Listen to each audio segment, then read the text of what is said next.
सभी भाइयों और बहनों, जय श्री कृष्णा। हमारे YouTube चैनल आध्यात्मिक ज्ञान में मैं आपका स्वागत करता हूं। हम लेकर आए हैं भागवत कथा का प्रसंग, जिसमें देवर्षि नारद की भक्ति से भेंट। आगे और अच्छी वीडियो देखने के लिए हमारे चैनल को सब्सक्राइब करें। एक दिन विशालापुरी में वे चारों निर्मल ऋषि सत्संग के लिए आए।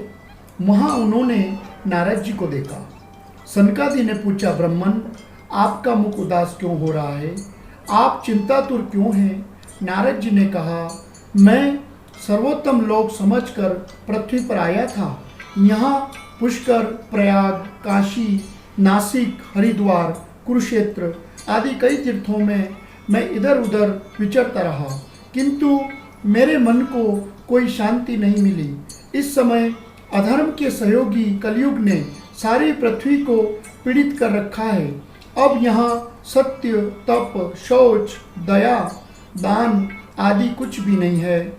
मनुष्य असत्यभाषी, आलसी, मंदबुद्धि, भाग्यहीन हो गए हैं। जो साधु संत कहे जाते हैं वो पूरे पाखंडी हो गए हैं। देखने में तो वे विरक्त हैं, किंतु स्त्री धन आदि सभी का परिग्रह करते हैं। महात्माओं के आश्रम, तीर्थ और नदियों पर विधर्मियों का अधिकार हो गया है।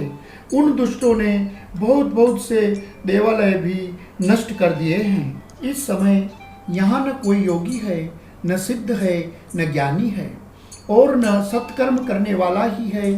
सारे साधन इस समय कलिरूप दावानल से जलकर भस्म हो गए हैं। इस तरह कलयुग को देखता और पृथ्वी पर विचरता हुआ मैं यमुना जी के तट पर पहुंचा, जहां भगवान श्री कृष्ण की अनेकों लीलाएं हो चुकी हैं।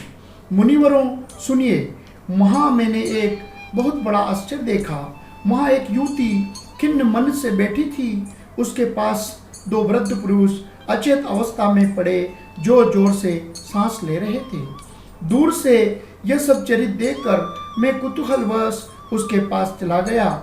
मुझे देखकर वह युवती खड़ी हो गई और बड़ी व्याकुल होकर कहने लगी, अजी महात्मा जी, क्षण भर ठहर जाइए और मेरी चिंता को भी नष्ट कर दीजिए। तब मैंने उस युवती से पूछा, देवी तुम कौन हो? ये दोनों पुरुष तुम्हारे क्या होते हैं? और तुम्हारे पास ये कमल नयनी देवियाँ कौन हैं? युवती ने कहा, मेरा नाम भक्ति है। ये ज्ञान और वैराग्य नामक मेरे पुत्र हैं। ये देवियाँ गंगा जी आदि नदियाँ हैं। ये सब मेरी सेवा करने के लिए ही आई हैं। फिर भी मुझे सुख शांति नहीं है। मैं द्रविड़ देश में उत्पन्न हुई, कर्नाटक में बढ़ी, कहीं कहीं महाराष्ट्र में सम्मानित हुई, किंतु गुजरात में मुझे बुढ़ापे ने आ घेरा। वहाँ घोर कलयुग के प्रभाव ने, पाखंडियों ने मुझे अंग भंग कर दिया। चिरकाल तक यह अवस्था रहने के कारण मैं अपने पुत्रों के साथ दुर्बल और निस्तेज हो गई। अब जब से मैं वृंदावन आई, तब से पुनः परम सुंदरी नवयुवती हो गई हूँ, किंतु मेरे ये दोनों पुत्र दुखी हो रहे हैं।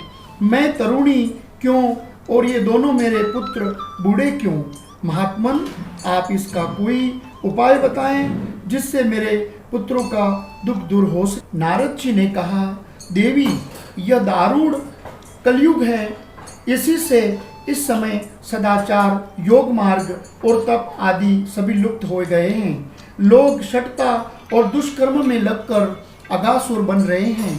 इस समय जिस बुद्धिमान पुरुष का धैर्य बना रहे वही बड़ा ज्ञानी या पंडित है। पृथ्वी क्रमशः प्रतिवर्ष शेष जी के लिए भार रूप होती जा रही है।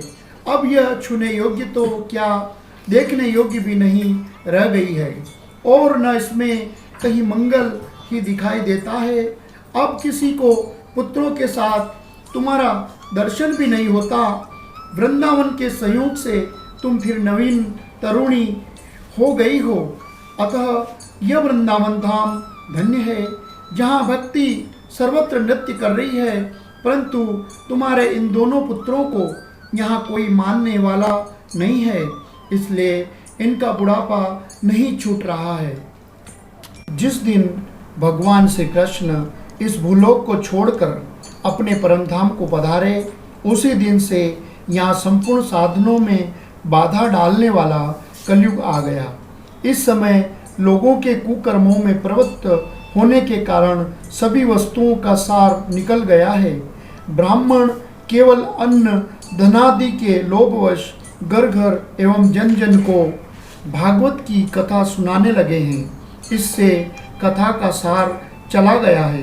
तीर्थों में नाना प्रकार के अत्यंत घोर कर्म करने वाले नास्तिक व नारकी पुरुष भी रहने लगे हैं। इसलिए तीर्थों का भी प्रभाव जाता रहा है। लोभ, दंभ और पाखंड का आश्रय लेने के कारण एवं शास्त्र का अभ्यास न करने से ध्यान योग का फल मिट गया है। इस प्रकार देवर्षि नारद के वचन सुनकर भक्ति को बहुत प्रसन्नता हुई और उसने नारद जी को प्रणाम कर आशीर्वाद लिया।